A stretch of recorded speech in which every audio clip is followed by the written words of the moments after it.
बिस्मिल्लाहिर्रहमानिर्रहीम जी। आज कमसिन बच्ची के अगवा के मुकदमे के अंदर तकरीबन 3 तरह की कार्रवाइयाँ मुतवक्के थी, जो कि पब्लिक बात थी कि सिर्फ 3 तरह की कार्रवाइयाँ होंगी और ये सारी कार्रवाइयाँ वहाँ के जो जुडिशल मजिस्ट्रेट शर्की हैं उनकी अदालत में होना थी। एक बच्ची का तिब्बी मुआयना करने के लिए MLO जो मेडिको लीगल ओपिनियन लेनी होती है उससे मुतल्लिक था, जिसके ऊपर अदालत ने फैसला महफूज किया हुआ था और आज सुनाया जाना था। हम भी उसके ऊपर पहले जिक्र कर चुके हैं कि आज वो एक्सपेक्टेड था।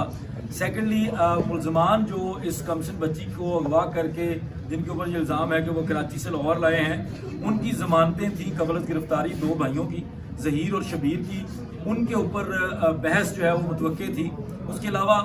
तीसरा था कि पुलिस ने अपना चलान जो 173 ज़ाब्ता फौजदारी की रिपोर्ट है वो सबमिट करनी थी अदालत के अंदर, ताकि बाकायदा तौर पर मुकदमे का आगाज़ किया जा सके। लेकिन अनफॉर्चुनेटली चलान नहीं पेश किया जा सका। और नॉर्मली हमारी अदालतों के अंदर हमारी पुलिस की तरफ से जो चलान पेश किए जाते हैं वो कानून के मुताबिक तो 14 दिन के अंदर अंदर वो करना होता है उन्होंने, लेकिन वो 14 दिन की जगह कभी कभी 14 महीने भी गुजर जाते हैं और आज वो नहीं पेश हो सका और उन्होंने कुछ 5-7 दिन की दोबारा मोहलत मांगी, जिस पर अदालत ने उनको मोहलत दे दी। साथ जो जमानतें थी, जमानतों में भी चूंकि चलान मुकम्मल नहीं हुआ, तफ्तीश मुकम्मल नहीं हुई पुलिस की, तो उसकी वजह से जमानतों के अंदर भी तारीख पड़ गई और चूंकि दरमियान में कुछ छुट्टियां आ रही हैं, मुहर्रम की छुट्टियों की वजह से ये मुकदमा 17 तारीख पे चला गया जमानतों वाला। जो तीसरा मेडिको लीगल ओपिनियन के लिए जो दरख्वास्त थी, और ये दरख्वास्त पुलिस की तरफ से थी, ये जानना बड़ा ज़रूरी है, ये मुद्दई मुकदमा की तरफ से नहीं थी, मुलजमान की तरफ से नहीं थी, ये उस मगविया बच्ची की तरफ से नहीं थी, बल्कि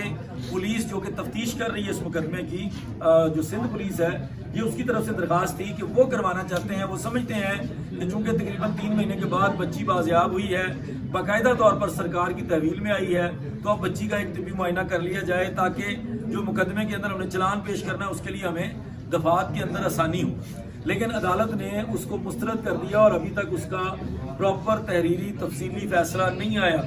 जब फैसला आएगा तो उससे समझ सकेंगे कि अदालत के पास कौन सी रीजंस हैं जिसमें अदालत ने उसको मुस्तरद किया है। लेकिन इस सारे के साथ साथ एक बहुत बड़ी डेवलपमेंट हुई जिसके बारे में चूंकि पब्लिक को अभी आइडिया नहीं था कि आज एक और मुकदमा भी सिंध हाई कोर्ट के अंदर ज़ेर समाअत था।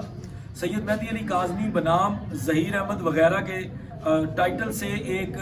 दावा दायर किया गया था, जिसके अंदर डेक्लेरेशन का, परमानेंट इंजंक्शन का और डेफामेशन का सूट था ये,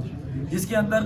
तकरीबन 7 लोग जो थे वो प्राइवेट पार्टीज थे और एक सरकारी इदारा था। ज़हीर अहमद जो मुल्ज़िम है और अली जाफरी जो एडवोकेट हैं और जुनैरा माहम जो यूट्यूबर है और मुबैना तौर पर 2 सहाफ़ी बिलाल और मियाँ आसिफ थे और उसके साथ 2 यूट्यूबर्स, एक एडी मलक और फैसल सूरी थे। इन लोगों को पार्टी बनाया गया और पाकिस्तान टेली कम्युनिकेशन अथॉरिटी जो PTA आपका इदारा है जो रेगुलेट करता है आपके इस डिजिटल मीडिया को, उनको भी उसमें पार्टी बनाया गया था। जो इस दावे के मुद्दई थे मेहदी अली काज़मी, उनकी तरफ से उनके वकला की जानिब से ये स्टांस लिया गया। और ये मैं क्लियर कर दूं कि ये जिब्रान नासिर पेश नहीं हुए थे। गुज़श्ता दिन आप लोगों ने एक प्रेस रिलीज देखी कराची प्रेस क्लब की, जिसमें यही इल्ज़ाम था कि जिब्रान नासिर ने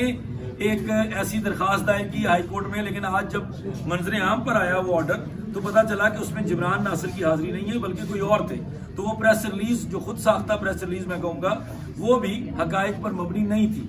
उसके अंदर मुद्दई मुकदमा की तरफ से ये स्टांस लिया गया है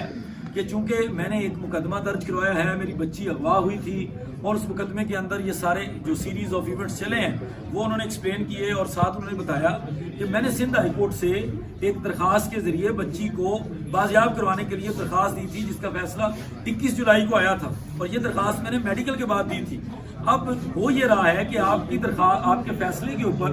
बच्ची को लाहौर से कराची शिफ्ट कर दिया गया, लेकिन एक टोला है, वो एक टोला सोशल मीडिया के ऊपर बैठकर मेरी और मेरे खानदान की किरदार कशी कर रहा है, मेरे बारे में घटिया घटिया इल्ज़ामात लगा रहा है, बेबुनियाद बातें कर रहा है। और जो बच्ची इस मुकदमे के अंदर विक्टिम है, मगविया है, वो कमसिन है, उसको मेडिकल बोर्ड ने कमसिन कहा है, उसको इदारों ने जो अदालतें हैं उन्होंने कमसिन कहा है। उस बच्ची को एज ए प्रोडक्ट यूज़ किया जा रहा है, जो आप सब लोग भी देख रहे हैं। और इसलिए मुद्दई मुकदमा ने कहा कि मैं ये चाहता हूँ कि इन लोगों को रोका जाए, इनके ऊपर पाबंदी लगाई जाए। और मैंने आपके पास अदालत के पास आने से पहले PTA को गुजारिशात पेश की, लेकिन PTA ने एंटरटेन नहीं किया। جس کے اوپر عدالت نے سپریم کورٹ کے فیصلوں کا حوالہ دیتے ہوئے اور ان قوانین اور ان قواعد کا حوالہ دیتے ہوئے جو پاکستان کے قانون کے اندر، پاکستان کے قواعد کے اندر موجود ہیں چیزیں،